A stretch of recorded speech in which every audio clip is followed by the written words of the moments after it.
तेजी कितनी टिकाऊ लग रही है, क्या वो इंपॉर्टेंट लेवल्स जो आपके रडार पे थे वो ब्रीच किया निफ्टी, बैंक निफ्टी ने? Shreya good afternoon. श्रेया देखिए, कल हमने शॉर्ट कैरी किया था, सुबह मैंने क्लियरली कहा था कि एक लेवल है 613 और 569।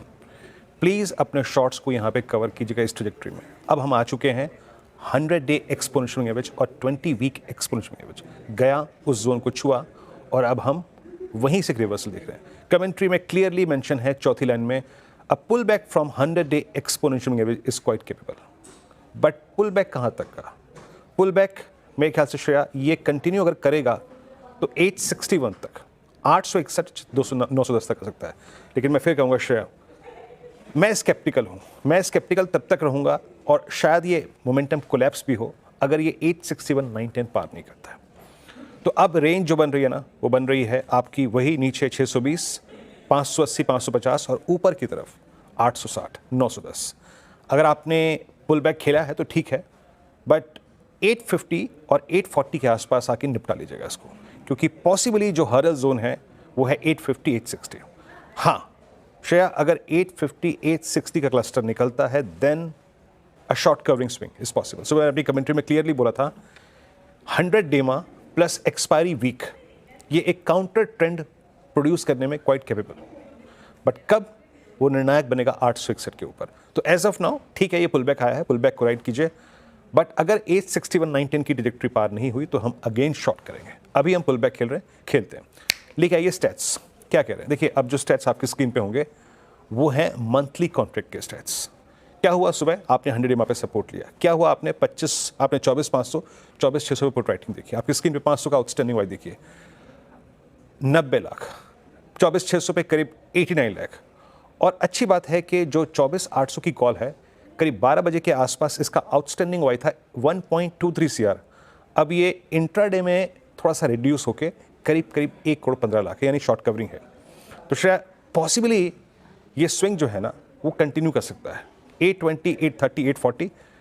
बट अगर 861 की ट्रैजेक्टरी पार नहीं हुई तो फिर शॉर्ट लेंगे। अदरवाइज अगर 861 का जोन पार हो गया देन ये एक्सपायरी वीक पुल बैक को थोड़ा सा और जनरेट कर सकता है शेयर। लेकिन एक बताऊं मैं आपको, थोड़ा सा मुझे और कंट्रीब्यूशन चाहिए निफ्टी बैंक का। निफ्टी बैंक 56,200 की ट्रैजेक्टरी पार कर रहा है। बेटर रिवॉर्ड अगर आप इस पुल बैक को खेल रहे हैं तो वो परसिस्ट करता है बैंक निफ्टी में शेयर। ओके, निफ्टी का तो इंपॉर्टेंट लेवल बताया आपने 24,861, वो ब्रीच करता है तो फिर ये मोमेंटम और इंटैक्ट होगा, लेकिन अभी भी थोड़ा कॉशियस हैं आप। अब बैंक निफ्टी 56,295, 96 इनफैक्ट इसने हाई लगाया और अभी उसी के आसपास होवर करता हुआ नजर आ रहा है। क्या लग रहा है सस्टेनेबल, कौन से लेवल्स अब इंपॉर्टेंट बैंक निफ्टी में जो ब्रीच करेगा तो और साथ, जैसा कि आप मेंशन कर रहे थे, कितने लेवल्स इंपॉर्टेंट जब साथ सपोर्ट मिलेगा बैंक निफ्टी का? देखिए श्रेया, क्या हुआ अभी निफ्टी आईटी की शॉर्ट कवरिंग निफ्टी को पुश दे रही है, रिलायंस की शॉर्ट कवरिंग निफ्टी को पुश दे रही है, लेकिन एक्यूट स्ट्रेंथ जिसे कहते हैं ना, जरा प्लीज आप निफ्टी बैंक के कंट्रीब्यूटर्स लेके आइए। लुक एट HDFC बैंक, जिस तरीके से HDFC बैंक बिहेव कर रहा है, इसे कहते हैं acute strength at all time high 2024, इसे कहते हैं स्ट्रेंथ। एक स्टॉक फ्यूचर कमांडिंग पोजीशन में आपको ड्राइव कर रहा है। कोटक महिंद्रा बैंक में शॉर्ट कवरिंग है और BOB भी आपको ड्राइव कर रहा है। तो मेरा कन्विक्शन है स्ट्रेंथ, जब मैं स्ट्रेंथ शब्द का इस्तेमाल करता हूँ ना, वो ये है जब आपका एक index heavy weight all time high पे ट्रेड कर रहा है और वही इंडेक्स को ड्रैग कर रहा है, दैट्स कॉल्ड स्ट्रेंथ। और एक और चीज़, मेरे पास बात करने के लिए मीनिंगफुल लेवल्स हैं निफ्टी बैंक में।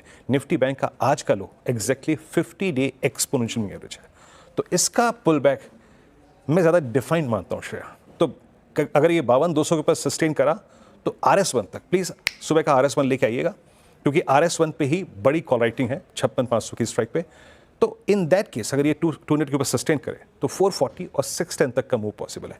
लेकिन अभी श्रेया मैं दोनों ही इंडिसेस पे अभी ये मैं सिर्फ अपनी कमेंट्री को निफ्टी बैंक पे मैक्सिमम 440 तक और निफ्टी पे मैक्सिमम 861 और 910 तक सीमित रखूंगा।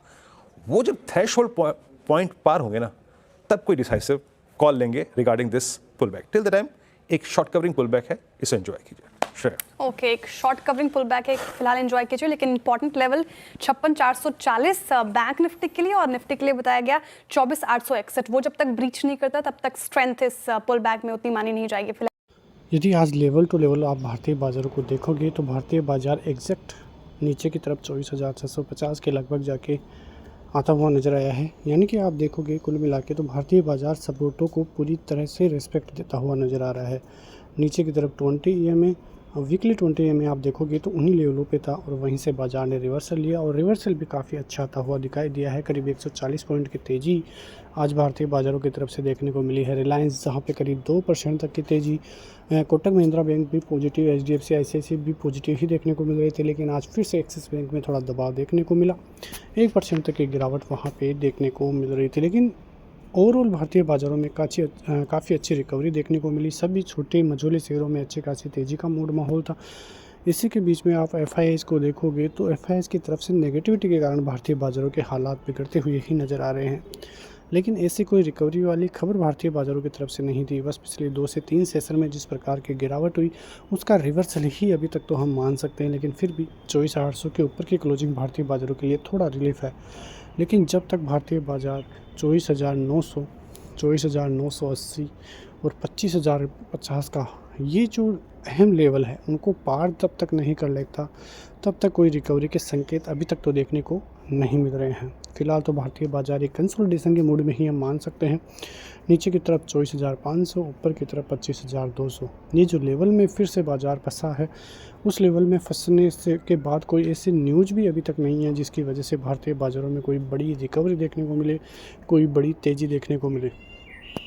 अब जो मेन संकेत है वो कल भारतीय बाज़ारों की तरफ से आते हुए दिखाई देंगे, क्योंकि कल रात जो है 11 बजे जो अमेरिकी फेड है उसकी बैठक है और वहाँ से क्या कुछ ब्याज दरों पे आता हुआ दिखाई देगा, वो एक बड़ा संकेत भारतीय बाज़ारों के लिए साबित हो सकता है। क्योंकि भारतीय बाज़ार पिछले कई दिनों से थोड़ा फंसा हुआ बाज़ार ही देखने को मिल रहा है और ये बाज़ार कब जाके सुधरेगा ये किसी को भी नहीं पता है। बैंक निफ्टी जहाँ पे 137 पॉइंट की तेज़ी देखने को मिली, निफ्टी से कुछ ज़्यादा देखने को नहीं मिला, लेकिन अब हो सकता है कि बैंक निफ्टी में और ज़्यादा दबाव देखने को मिले। यदि बाज़ार 56,000 का लेवल तोड़ता है तो बैंक निफ्टी की तरफ से और ज़्यादा दबाव देखने को मिलेगा और 55,800 और 55,500 तक के लेवल्स भी देखने को मिले।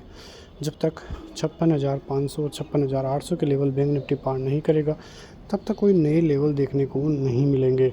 तो भारतीय बाज़ारों की तरफ से ये सभी चीज़ें दबाव डालती हुई नज़र आ रही है। रिजल्ट सेशन ख़राब होने की वजह से भारतीय बाज़ार बहुत बड़ा दबाव महसूस कर रहा है। अब ये दबाव भारतीय बाज़ारों से कब जाके हटेगा वो भी एक अहम संकेत देखने को मिलेंगे। तो ये सभी चीज़ें भारतीय बाज़ारों के लिए इम्पोर्टेंट रहेगी। कल के लिए यदि लेवल्स की बात करें तो मैं बता चुका हूँ कि सपोर्ट जोन 24,650, रेजिस्टेंस जोन 24,900, 980 और 25,050। बैंक निफ्टी के लिए बात करें तो 56,000, 55,800, 55,500। रेजिस्टेंस जोन की बात करें तो 56,350, 56,500 और 56,800। तो ये काफ़ी अहम संकेत देखने को मिलेंगे। तो मिलते हैं नेक्स्ट वीडियो में, तब तक के लिए जय हिंद।